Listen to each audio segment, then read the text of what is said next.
Right now at noon, Missouri lawmakers are split in the House after debating a bill on warning labels for certain pesticides. And we're warmer and a bit on the breezy side today. We'll talk about this warm weather and how long it lasts coming up. Plus, an update on Pope Francis's health as the pontiff remains in the hospital. The 4 states' most watched news starts now. Well, this is KOAM News at noon. I'm Elise Snowy. New at noon today, a police chase in Galena, Kansas ends in a crash. Galena police responded to a call last night after a resident reported a suspect attempting to break into their home. Now, officers located the suspect's vehicle near 7th and Short Street and attempted a traffic stop, but the driver fled, leading police on a pursuit. The chase ended when the suspect crashed in a field near 90th and Prom Road. The suspect then ran from the scene but was quickly arrested. They were taken to a hospital for medical clearance. Galena police say the suspect will face multiple charges, including felony stealing and fleeing from law enforcement. Also new at noon, a serious crash this morning on Missouri 171 in Jasper County. A black passenger car rear-ended a tractor trailer that was traveling at normal highway speeds around 65 to 70 miles per hour. The car was moving at a higher speed before the crash. Now, the female driver of the car was airlifted to Springfield with critical injuries, while a male passenger sustained moderate injuries and was taken to a local hospital. The tractor trailer, which was hauling fertilizer, remained intact and its driver was not injured. The crash is still under investigation and traffic in the area remains slow. Let's head over to Chris for a quick look at the forecast.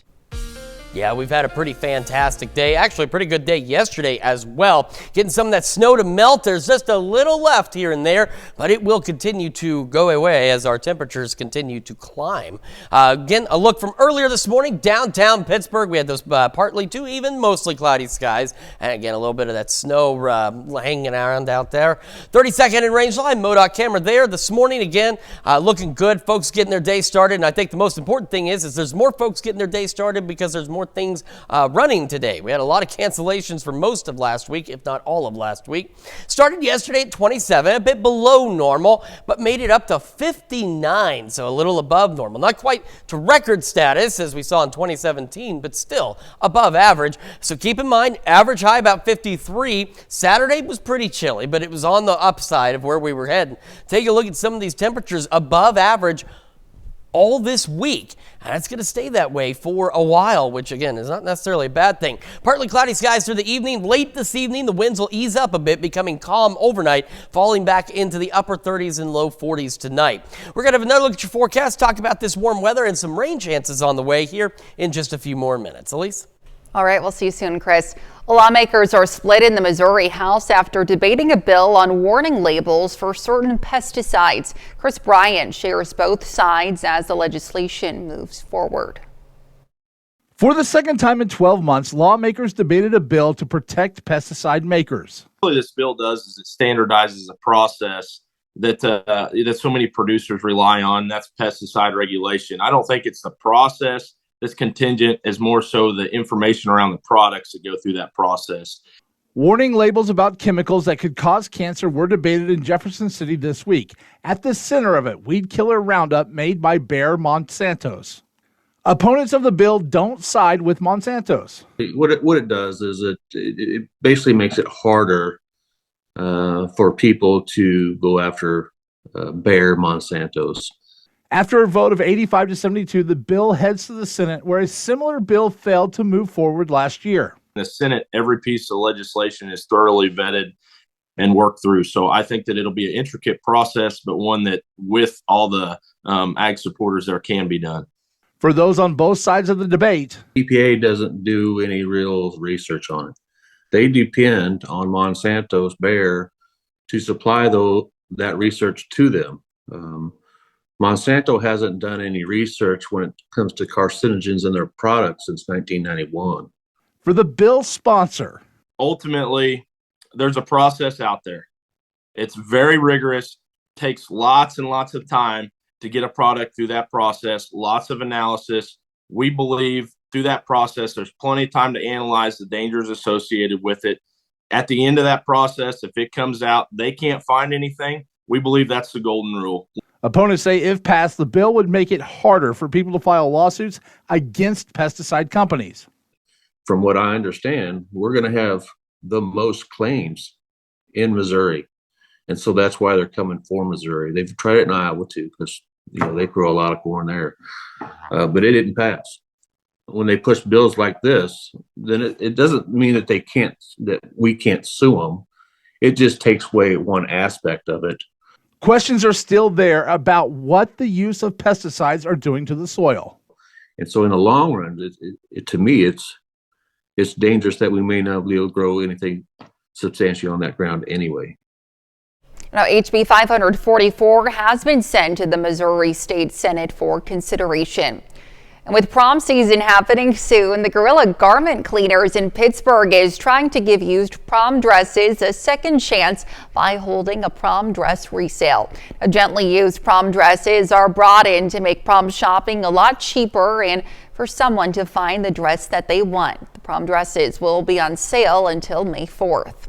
The Joplin Interfaith Coalition hosted their annual bake sale, bringing together community members from different cultures and walks of life. As KOAM's Mitch Adams shows us, the proceeds from the bake sale will benefit the Joplin Medical Loan Closet. We are very blessed to come together regardless of our faith, where we come from, and which country we come from. The Joplin Interfaith Coalition hosts their annual bake sale. This bake sale gives the community an opportunity to try new foods from different religions and cultures.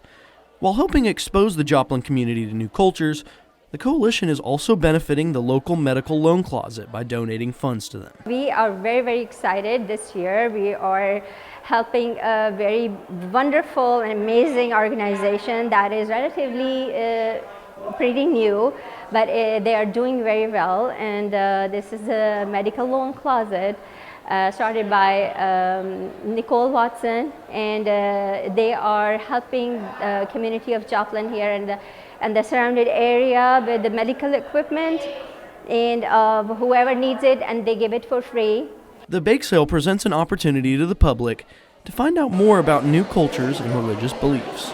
We want to show them that how we put all our differences behind and come together to do something really beautiful for the community, to make it a better place. The coalition's main objective is to encourage people to learn more about their neighbors. The desire was to be able to build community and to try to give opportunity to learn more about other faiths so that we could alleviate and chip away at some of the misconceptions and prejudices that we might encounter in daily life in our community. And instead of focusing on our differences, realizing the strength of coming together as one humanity. The relationships that we continue to be able to forge across religious boundaries, cultural boundaries, I think does more than policies and debates and a lot of other attempts to try to do, to do that.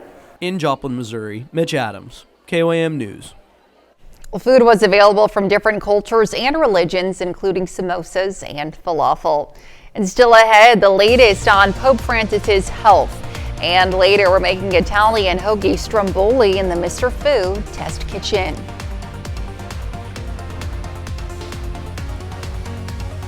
Well, Pope Francis has been in the hospital in critical condition, and according to the Vatican, he's now showing early signs of poor kidney function.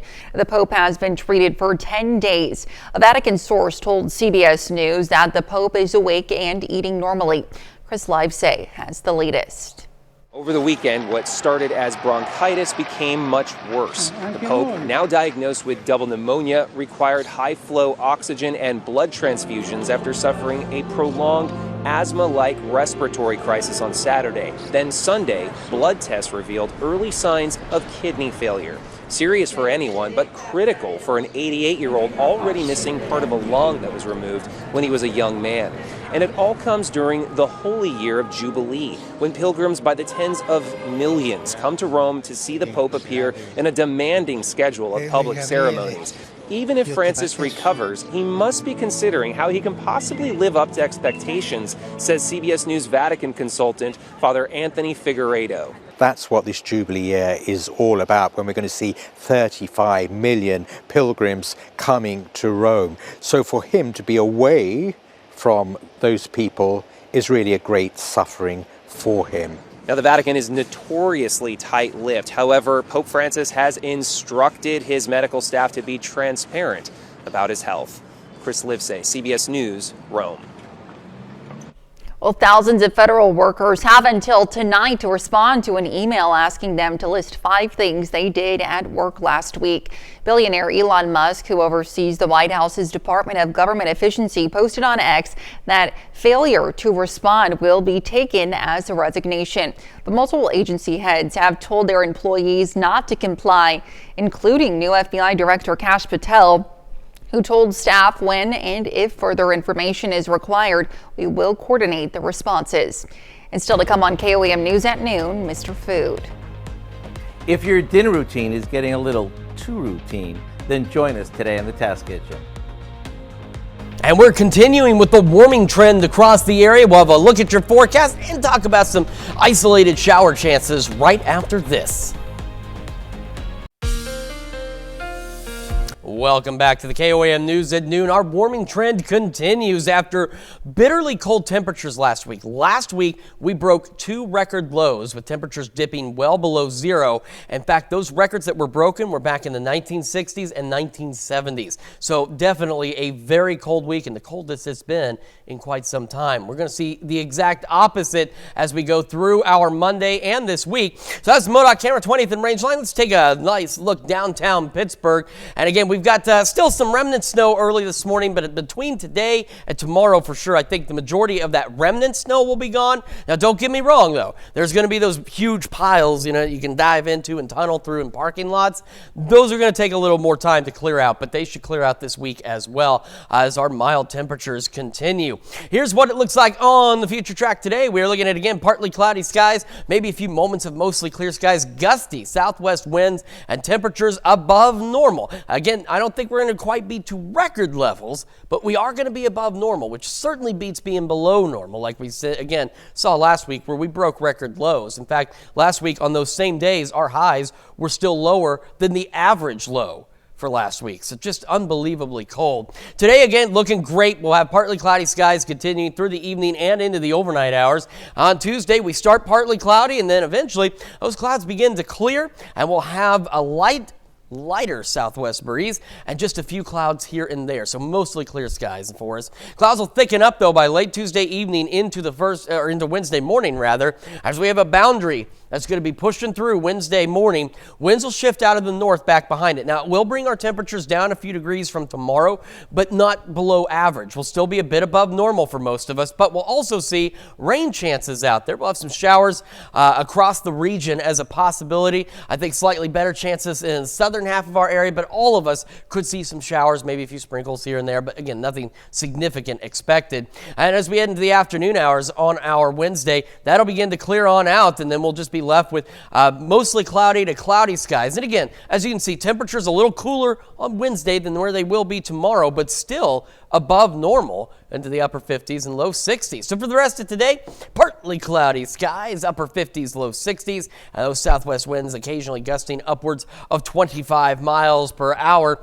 As we head through the evening, winds will die down. They'll become calm overnight. We'll be back into the upper 30s and low 40s with partly cloudy skies. So let's head into Tuesday. Tuesday's looking great. We're going to start partly cloudy and then eventually go mostly clear. So again, just a few clouds here and there into the afternoon. Look at these temperatures, mid to upper 60s. So our southern counties, a few low 70s, absolutely possible. And winds will pick up a bit, southwest at around 5 to 10. Over the next several days, we will be above average through at least next Tuesday. At this point, things can change. It's still a ways away, but that's what we're looking at. So again, upper 50s, low 60s Wednesday.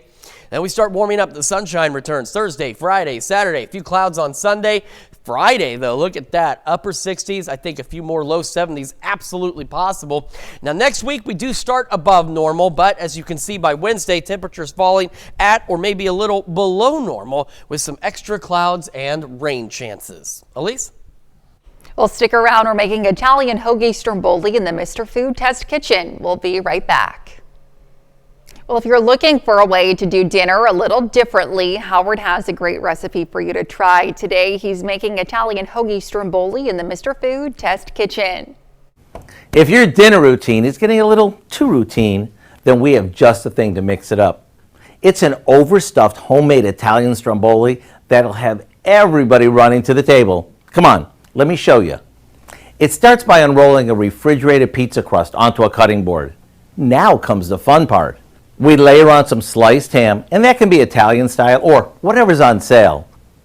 Sliced pepperoni, smoked provolone cheese, and some roasted red peppers that we've drained really well.